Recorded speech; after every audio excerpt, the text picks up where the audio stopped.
I just thought we'd do a quick video here on what kind of personality makes the best leaders. The best personalities for leadership. And I was just thinking, how some contrasting ones. For instance, President Trump will say that his strong and bombastic and bold personality was what helped to make his fame, but it seems to also be his weak point as well. Because, he tends to play into the Democrats' hands at some times. And, they're trying to bait him and get him to say things and get him to react wildly. And then they'll say, aha, see, So having a reactive personality is probably not the best. But I said, but Trump is Trump. So people aren't going to change their personalities. So I said, in a way it's good that he got things done when he was president, which is more than a lot of these timid presidents do. They're shy, they're weak, they just do not come across as good leaders.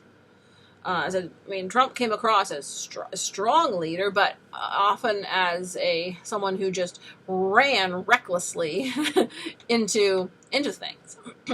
So I said, probably his greatest weakness is that, he also appeared to be reckless and brash. His personality sometimes rubbed, we'll say moderates and obviously mild leftists. We're not counting the wild woke crowd, but his personality tended to grate on some people, being the way he was. So those are probably his weakest points that sort of prevented him from being the best leader he could be, because a strong leader needs a little bit of needs to be a little refined. They need to be careful, diplomatic, strong and firm, but they need to be willing to listen to others and take advice, things into account. And then I was thinking of contrasting, Trump's personality with like Queen Elizabeth. She didn't have as much state power, government. Well, she has a lot of power, but we'll say not in the same. Constitutional monarchy is not in the same as the American presidency. So it's a little different system.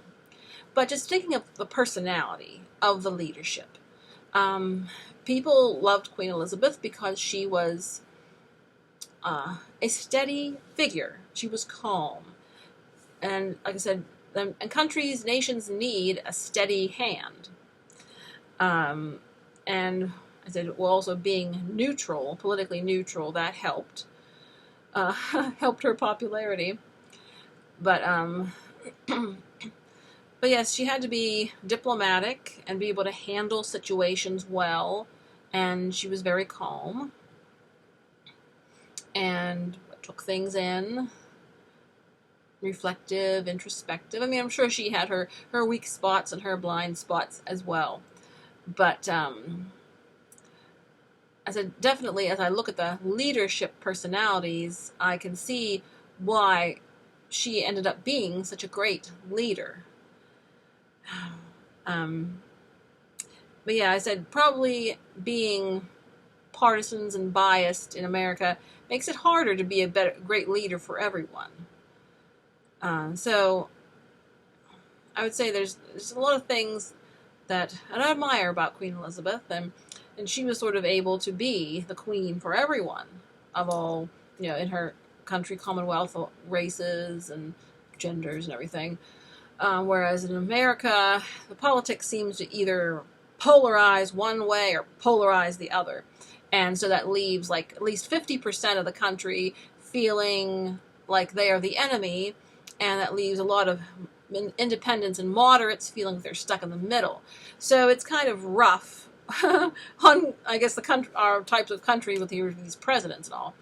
And even with Biden, I would say it feels the same. The conservatives feel like they have the reins of power have been snatched by the opposite side, and maybe the independents, some may be happy, some may not be. I wouldn't consider Biden a leadership figure. He is there, but I can see why the Democrats felt that he had the most appeal at the time. I mean, I think it's going to be a lot harder for them to sell him second time around, especially because of his age. I mean, if he was a lot younger, if he was maybe 10 years younger or so, I could see them being more confident. But they're not. And of course, I said the year of 2020 was a crazy year, and we sort of don't know what happened. We didn't know if we were on our head or our heels. So, like I said, there can be a lot of questions about that year.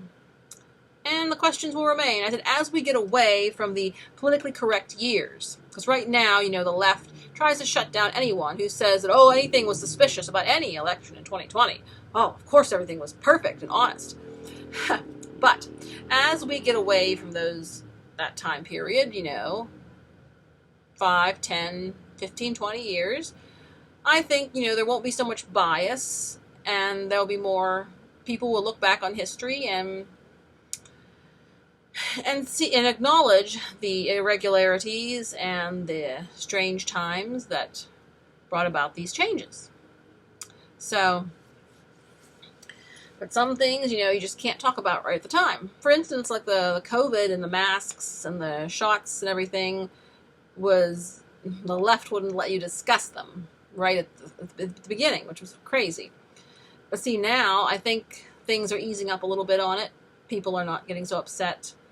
But back in 2021, tensions were high, very high. So, and as I said, as the years progress, we will see more accurately the after effects of all of that.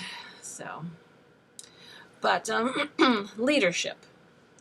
And obviously, there's been tons of bad leaders in history that have been all for themselves. They just were greedy. And some that just ran their countries into the ground for their own personal happiness. We've seen dictators the world over throughout history. And those were obviously terrible leaders. He said a good leader, listens to the people. I think a good leader, the best leader, tries to wants the best for everybody. And tries to be a leader for all the people in their nation or their Commonwealth. And is not too biased. I said in America, we're very used to being biased. It's either the Republicans win or the Democrats win, and the other side hates each other's guts. So, yeah, that's not great.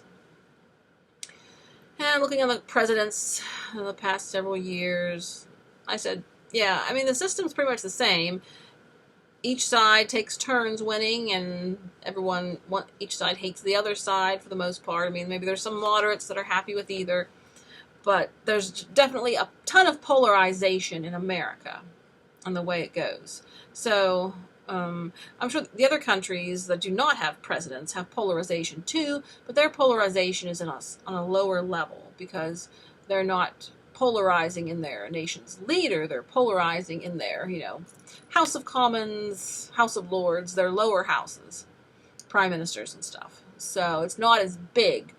So from a standpoint, the monarchies bring stability to the nation from the top. And that is definitely a good thing. Nations need stability. America, not too stable there. And, yeah. And I said, as we look ahead to King Charles' reign, we're thinking, okay, how's he going to do? And, I mean, for many years, there was speculation that, it would be bad, he wouldn't do well, people wouldn't like him. But I think as the time has come, and greatness has been thrust upon him, I think he has risen to the occasion, and he's doing a good job getting set up, getting started. And of course, he's dealing with all kind of difficult family problems in the midst of getting started. So he has been coming through nicely. And it's going well. But I said things come, and yes, and he's been getting along well with people, communicating well. And like I said, the advantage that the monarchs have is they're trying to be a king or queen for all the people. not just their biased political party. So there we see some of the strengths and some of the weaknesses of governing bodies and the leaders and leadership. So yes, in America, we definitely need more unbiased, calm leadership. So Americans are just used to being rough and ready and fighting all the time, I guess. They're not quite as calm as well, the Europeans have become calm. They used to be more warlike people in the medieval times and Middle Ages, and they used to fight all the time. But they have settled in. Their monarchies have matured and become steadying forces of stability and continuity for the people. And I said, America hasn't developed to that point yet. But of course, America is still a relatively young nation. So maybe at some point, America will also develop the stability and leadership that's needed. There's, as I said, the American system needs reform, and we'll see what reforms time brings. Okay, thank you for watching. You take care, and let freedom ring.